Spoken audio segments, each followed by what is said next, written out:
અલ્યા કરણ, બોલ સાગર. આ કમળનું બટન દબાવવાથી આપણને શું મળે? ગેરંટી મળે. કેવી ગેરંટી? ભાઈ એ ગેરંટી કે દેશમાં કોઈ પણ ગરીબ પરિવાર ભૂખ્યું નહીં ઊંઘે. અચ્છા, ગંભીર બીમારીની સારવાર મફત મળશે, દવાઓ સસ્તી રહેશે, જિંદગી નહીં. વાહ યાર. અને બીજી શું શું ગેરંટી મળે?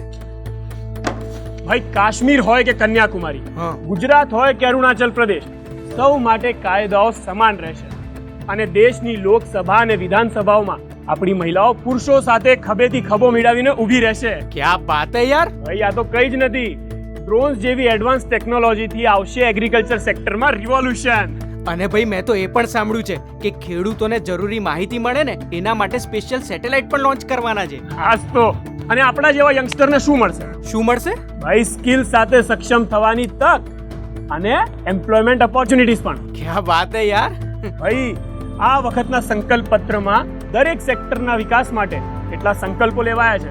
સુપર થી પણ ઉપર. ભાઈ આ માત્ર સંકલ્પ નથી, આ છે મોદીની ગેરંટી. અને મોદીની ગેરંટી એટલે ગેરંટી પૂરી થવાની પણ ગેરંટી. વાહ યાર. આ વખતે જોજે થર્ડ ટર્મમાં કમળનું કમાલ. તો ભાઈ સાથે મળીને કમળનું બટન દબાવીએ અને ફરી એકવાર મોદી સરકાર લાવીએ. કમળનું બટન દબાવો, ભાજપને જીતાડો.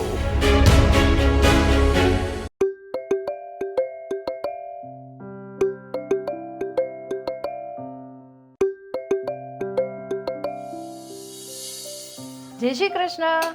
જય શ્રી કૃષ્ણ. બધો સામાન ગોઠવાઈ ગયો? હા, બસ હજી થોડો બાકી છે. સારું સારું. તને યાદ છે પેલા આપણે 2-5 વર્ષે ઘર બદલતા હતા? હા. અને બેટા તને એ પણ યાદ હશે કે આપણે કેવા મેલા કપડાં લઈને પાણીની ટાંકીએ જતા હતા અને ત્યાંથી પાણી ભરીને લાવતા હતા. હા મમ્મી, પણ આખરે આ બધામાંથી આપણને છુટકારો મળ્યો. હા બેટા મળ્યો, કેમ કે મોદીજી આવ્યા, પોતાના ઘર થયા, પાણીના કનેક્શન આવ્યા, ચૂલા ગયા અને ગેસ કનેક્શન આવ્યા. આપણું જીવન બદલાઈ ગયું. અરે હજી તો તું જો, આ તો શરૂઆત છે. મોદીજીની ગેરંટી છે કે આ આવનારા વર્ષોમાં આપણા જેવા સામાન્ય માણસોનું જીવન હજી વધારે સુધરશે. 4 કરોડ લોકોને મળ્યું ઘર અને 14 કરોડ ઘરોને મળ્યા નળ. મોદીની ગેરંટી. કમળનું બટન દબાવો, ભાજપને વિજયી બનાવો.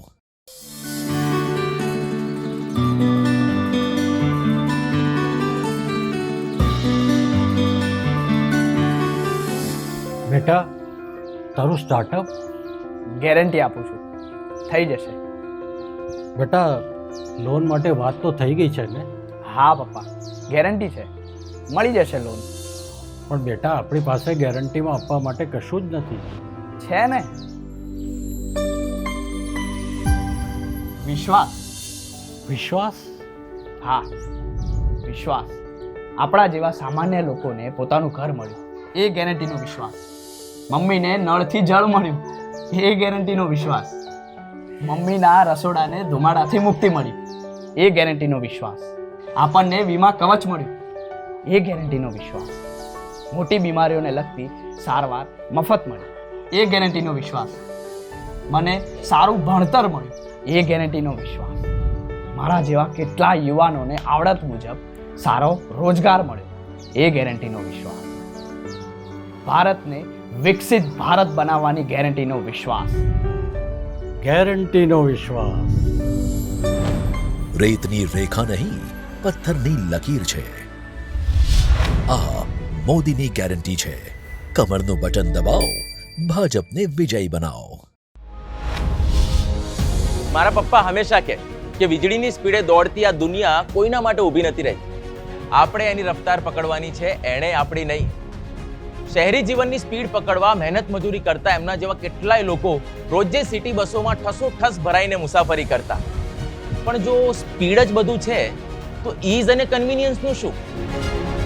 ના, મને એ મંજૂર નહોતું અને રાજ્યના બીજા એક પુત્રને પણ. પછી શું? બોળા થયા રસ્તાઓ અને ટ્રાફિકને ઓળંગીને ચાલી નીકળી સાધારણ માણસોની શાહી સવારી. પપ્પા સિટી બસમાં ફર્યા ને પછી બીઆરટીએસ. હું મેટ્રોમાં જાઉં છું અને મારો દીકરો બુલેટ ટ્રેનમાં ફરશે.